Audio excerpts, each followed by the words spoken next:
Om Shanti. Good morning.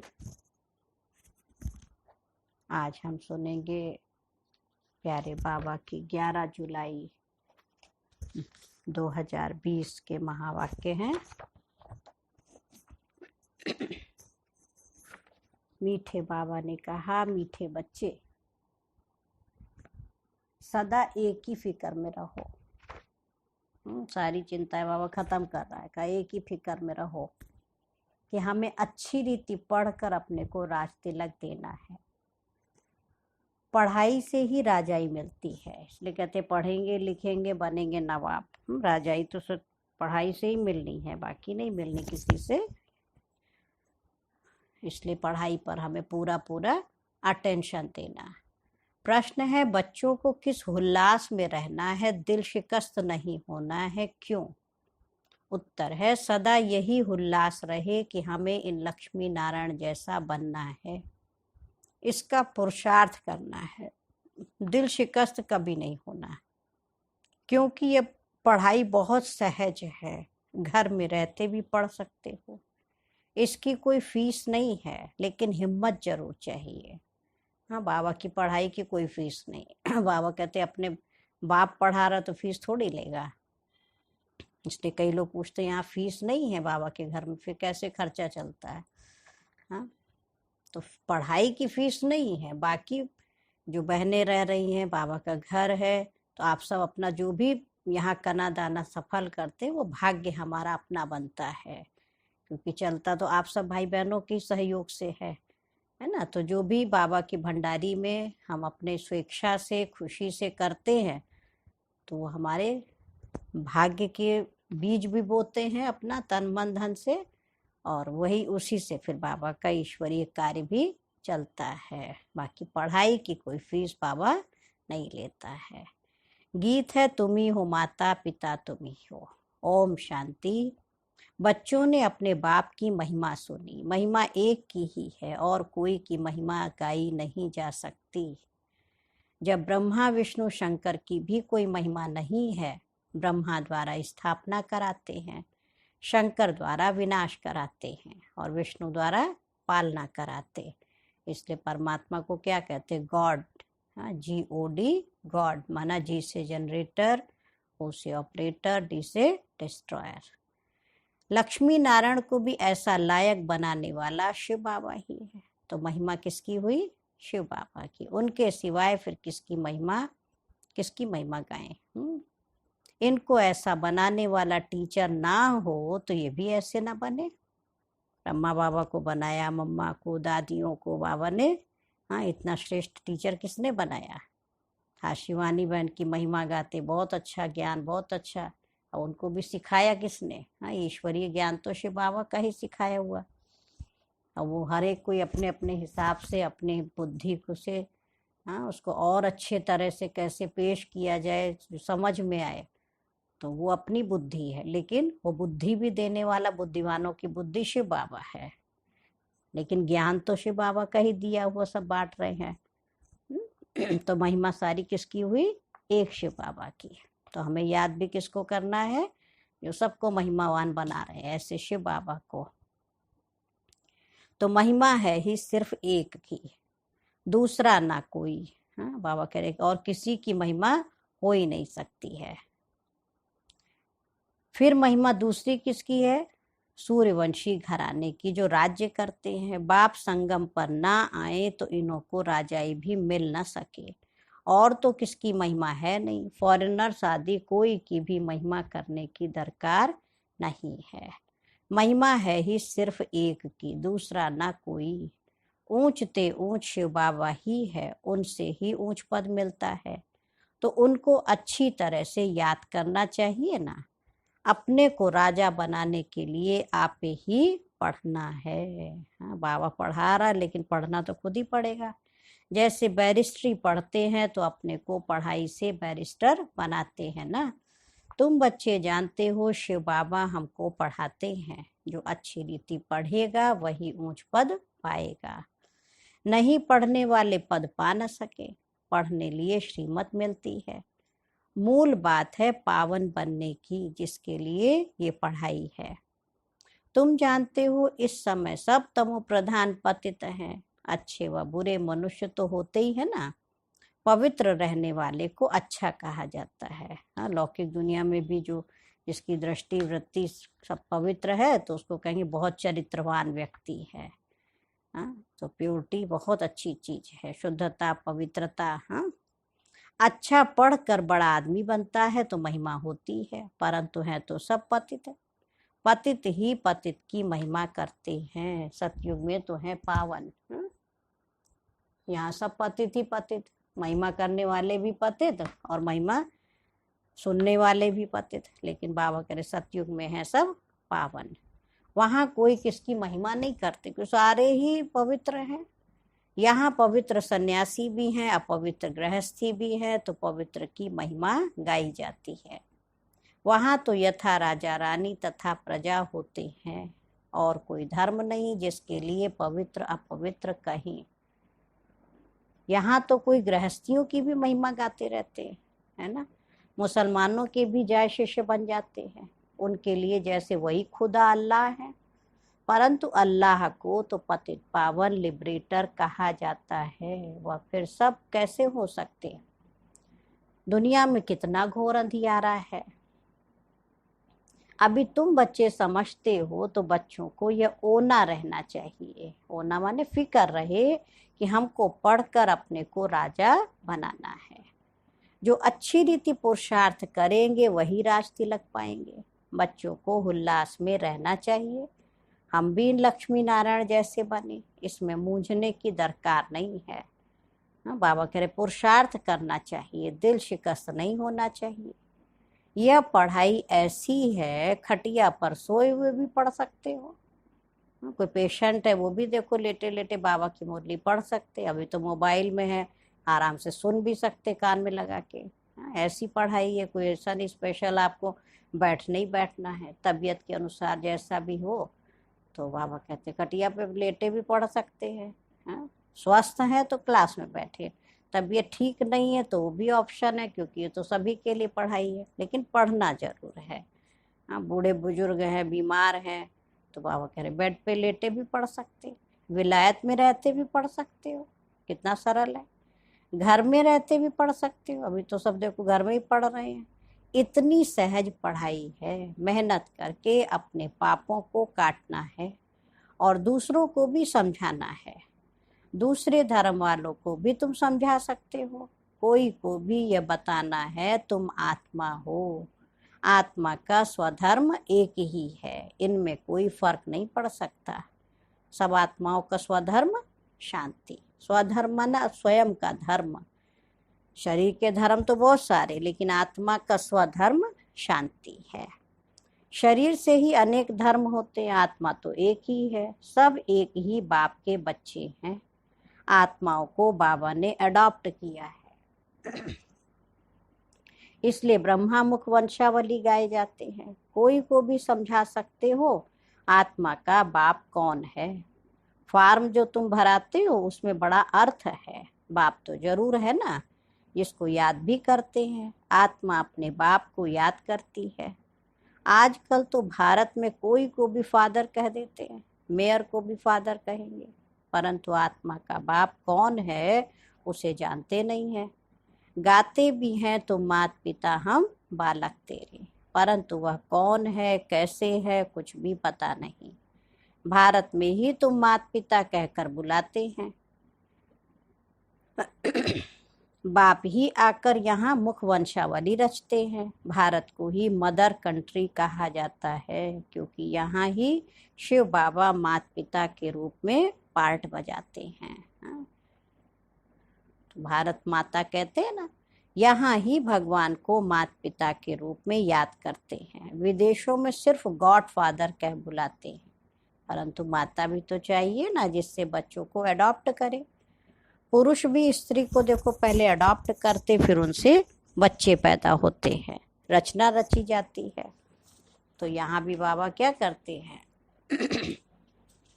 इसमें परम पिता परमात्मा प्रवेश करके अडॉप्ट करते हैं। ब्रह्मा बाबा के तन में शिव बाबा प्रवेश करते फिर हम बच्चों को गोद लेते, अडॉप्ट करते हैं।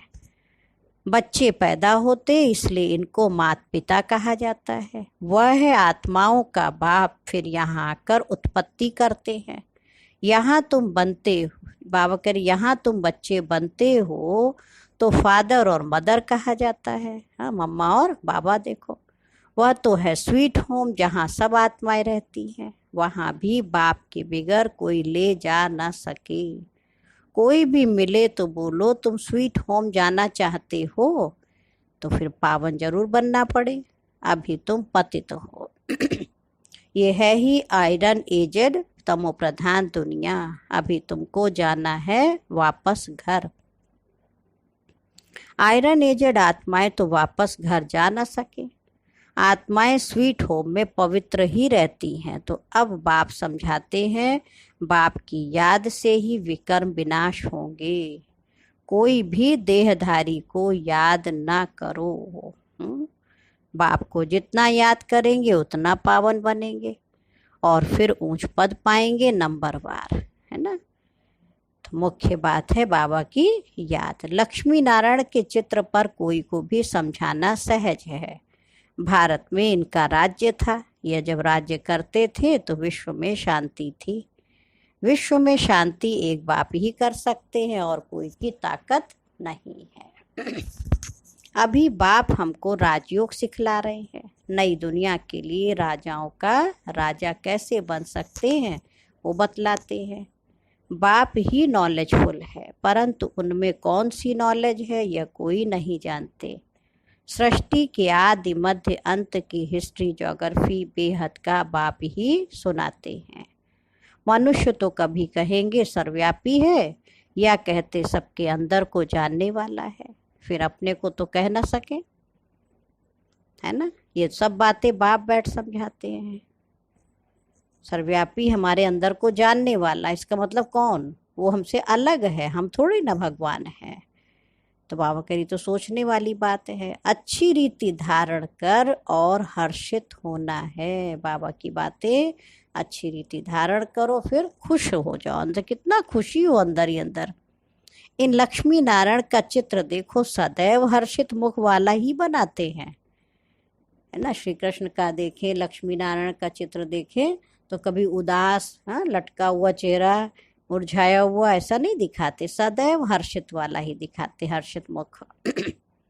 स्कूल में उच्च दर्जा पढ़ने वाले कितना हर्षित होंगे, दूसरे भी समझेंगे ये तो बहुत बड़ा इम्तिहान पास करते हैं, ये तो बहुत ऊंची पढ़ाई है। फी आदि की कोई बात नहीं, सिर्फ हिम्मत की बात है। हाँ, यहाँ फीस की बात नहीं है।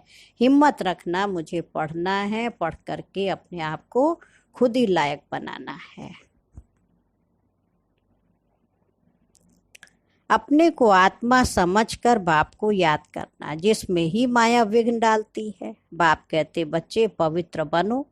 बाप से प्रतिज्ञा कर फिर काला मुंह कर देते हैं। बहुत जबरदस्त माया है, फेल हो जाते हैं। हाँ, काला मुंह करना माना इम्प्योरिटी आ गई। अब घर में भी कोई बच्चा अपने आप शादी कर ले, गलत करे तो क्या कहेंगे, माँ बाप भी हमारा मुंह काला कर दिया। अब माँ बाप का क्या, बच्चे का खुद का भी तो मुंह काला हुआ। तो यहाँ भी काम विकार के वशीभूत। बाबा कहते बच्चे देखो गलत काम नहीं करना, बाबा तो पवित्र बनाने आया है ना। तो माया बहुत जबरदस्त है। फेल हो जाते हैं तो फिर उनका नाम नहीं गाया जा सकता है। फलाने फलाने शुरू से लेकर बहुत अच्छे चल रहे हैं, महिमा गाई जाती है। बाबा कहते आप अपने लिए आप पे ही पुरुषार्थ कर राजधानी प्राप्त करनी है, पढ़ाई से ऊंच पद पाना है। ये है ही राजयोग, प्रजा योग नहीं कहेंगे। बाबा हमको क्या बना रहे हैं, राजाओं का राजा, प्रजा थोड़ी बना रहे बाबा जो इसको प्रजा योग कहें। परंतु प्रजा भी तो बनेगी ना, वो कैसे बनेगी? बाबा कह रहे शक्ल और सर्विस से मालूम पड़ जाता है ये क्या बनने लायक है। हाँ, जो राजा बनने वाला होगा उसके अंदर राजाई संस्कार होंगे, बाबा का कहना मानेगा, अच्छी रीति पढ़ेगा। और जिसको प्रजा बनना, नौकर चाकर, तो पढ़ेगा ही नहीं, ध्यान ही नहीं देगा पढ़ाई पर ना। तो बाबा कह रहे घर में स्टूडेंट की चाल चलन से समझ जाते हैं ना, ये फर्स्ट नंबर में, ये थर्ड नंबर में आएंगे। तो यहाँ भी ऐसे है, जब इम्तिहान पिछाड़ी में इम्तिहान पूरा होगा तब तुमको सब साक्षात्कार होंगे। साक्षात्कार होने में कोई देरी नहीं लगती है। फिर लज्जा आएगी, हम नापास हो गए। नापास होने वाले को प्यार कौन करेगा। मनुष्य बाइस्कोप देखने में खुशी का अनुभव करते हैं, लेकिन बाबा कहते बच्चे नंबर 1 गंदा बनाने वाला है बाइस्कोप, जिसको फिल्म भी कहते, पिक्चर भी कहते।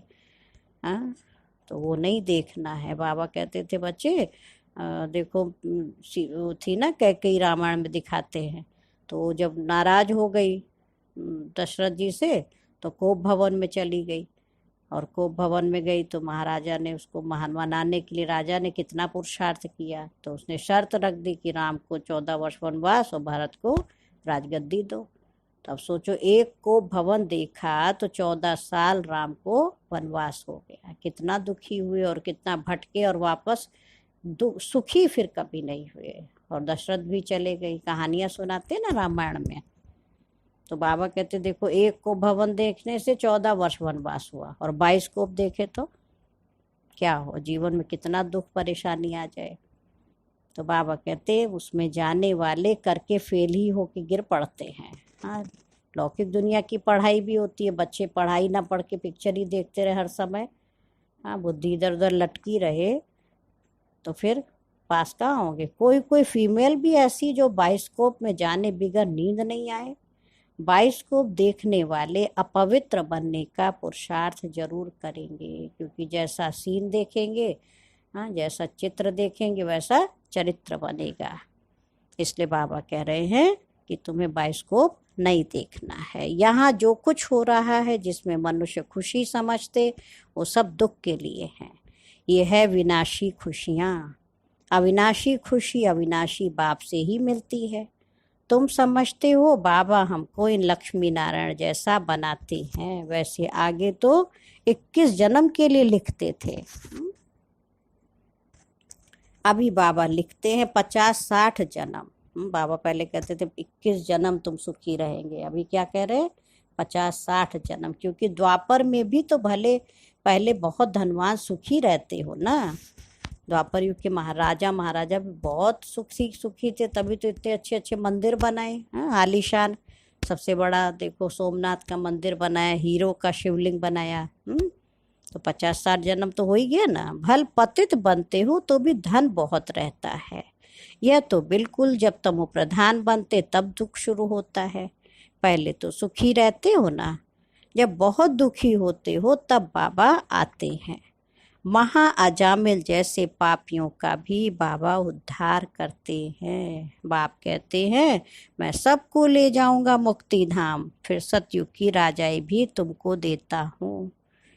सबका कल्याण तो होता है ना, सबको अपने ठिकाने पर पहुंचा देते हैं, शांति में व सुख में।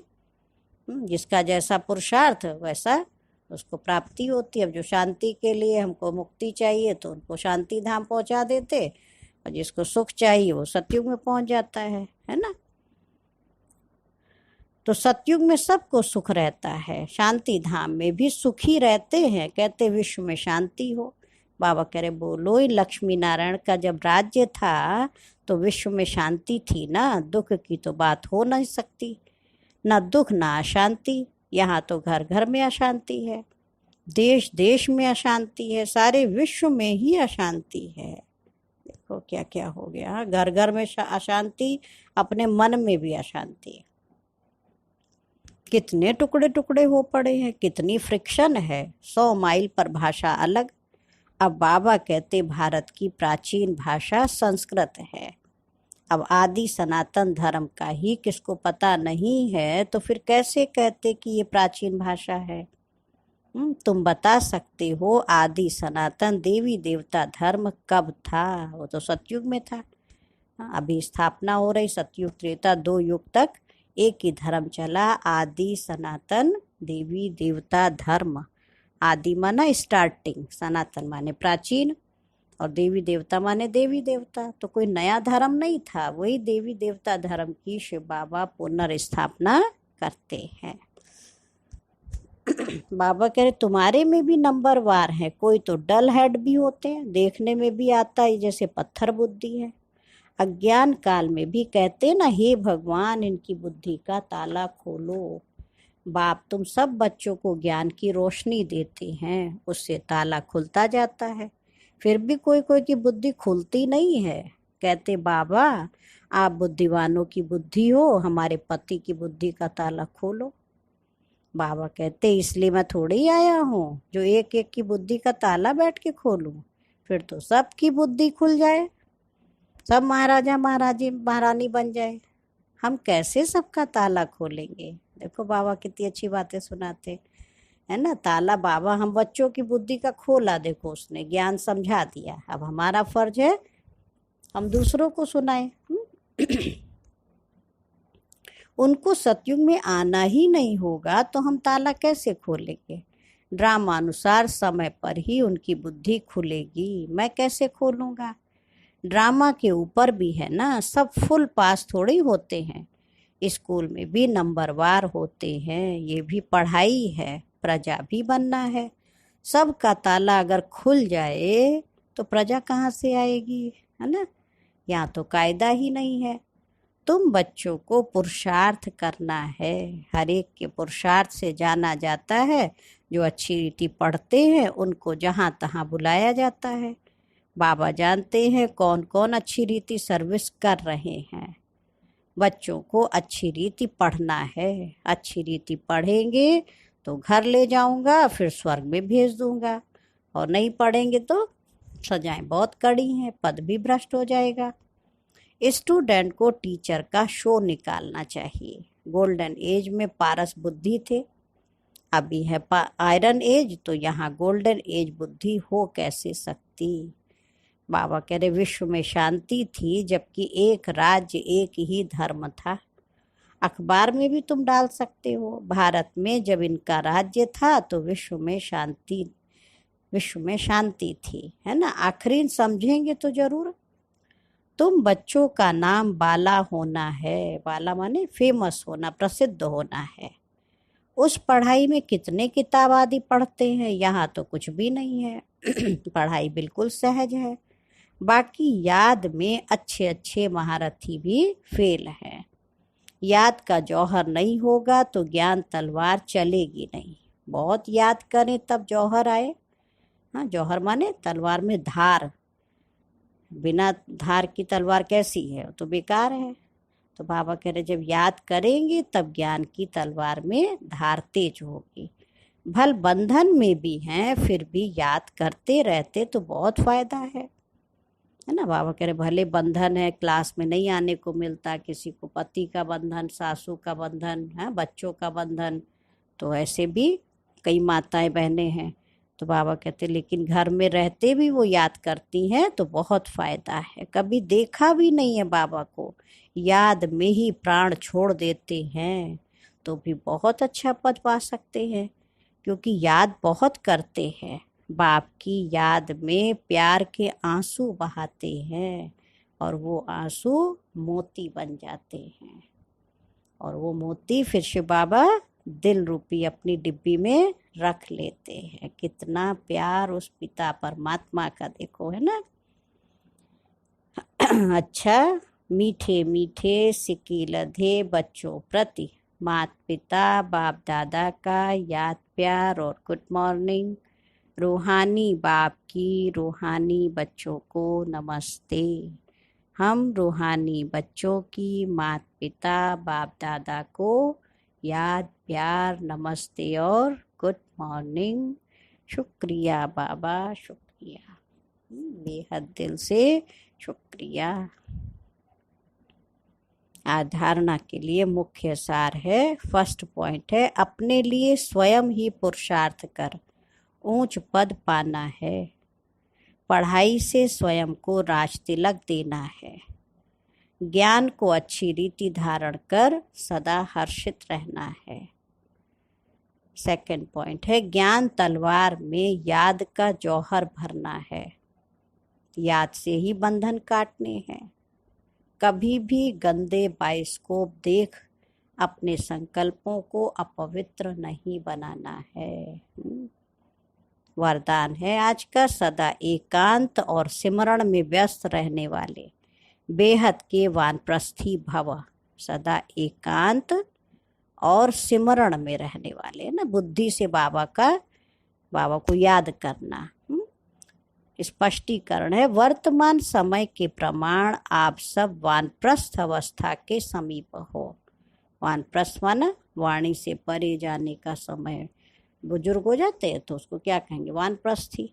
अब वानप्रस्थी कभी गुड़ियों का खेल नहीं करते हैं, वे सदा एकांत और सिमरण में रहते हैं। आप सब बेहद के वानप्रस्थी सदा एक के अंत में अर्थात निरंतर एकांत में रहो। एकांत माना एक के अंत में खो जाओ। साथ साथ एक का सिमरण करते हुए स्मृति स्वरूप बनो। सभी बच्चों प्रति बाप दादा की यही शुभ आश है कि अब बाप और बच्चे समान हो जाएं, सदा याद में समाये रहे। समान बनना ही समाना है, यही वानप्रस्थ स्थिति की निशानी है। और आज का स्लोगन है, आप हिम्मत का एक कदम बढ़ाओ तो बाप मदद के 1000 कदम बढ़ाएंगे। हाँ, बच्चों के हिम्मत का एक कदम, भगवान का 1000 कदम। और आज का स्वमान भी याद रखेंगे, मैं आत्मा बेहद की वानप्रस्थी हूँ। बेहद की वानप्रस्थी माना केवल इस दुनिया को, बाबा कह रहे एक घर को ही नहीं छोड़ना है, शरीर को नहीं। बाबा कहते शरीर सहित सारी दुनिया को बुद्धि से भूलना, तो कहे बेहद का वानप्रस्थी। और आज की अव्यक्त इशारे की 11th पॉइंट है,